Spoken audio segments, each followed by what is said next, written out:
India versus Zimbabwe T20 third match. আমি এর আগেও বলেছিলাম এটা 3-0 হবে, তাই হয়ে গেছে। ইন্ডিয়া ফার্স্ট ব্যাট করে 192 রান টার্গেট দিয়েছে। 192 মানে জিম্বাবু তুলতে সূর্যবংশী আবার এই ম্যাচে ভালো রান করেছে, 49 বলে 81। ঈশান কিষান 26 বলে 29। শ্রেয়াস আয়ার 18 বলে 27। ওরা 20 ওভারে 7 উইকেট 117 রান করেছে।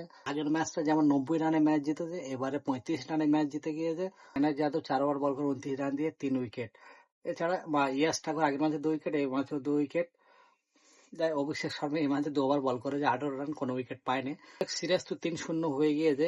আর ইন্ডিয়া ভার্সেস থার্ড ম্যাচে 3 নম্বর ম্যাচে ম্যান অফ দ্য ম্যাচ হয়েছে বৈভব সূর্যবংশী এবং man of the series totally হয়েছে ফের বৈভব সূর্যবংশী। কারণ আগে দুটো ম্যাচ ভালো করেছে, একটা 81 রান করেছে 44 বলে, আর আজকের ওরা 49 বলে 84 রান করেছে।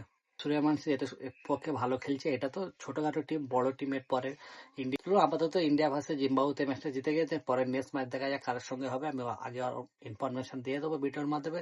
চলুন সূর্যবংশী এরকম রান যদি করে যায় তাহলে ইন্ডিয়াতে অনেক খেলতে পারবে, মানে এখন আপাতত এই বয়সে খেলতে পারবে। দেখা যাক কি হয়।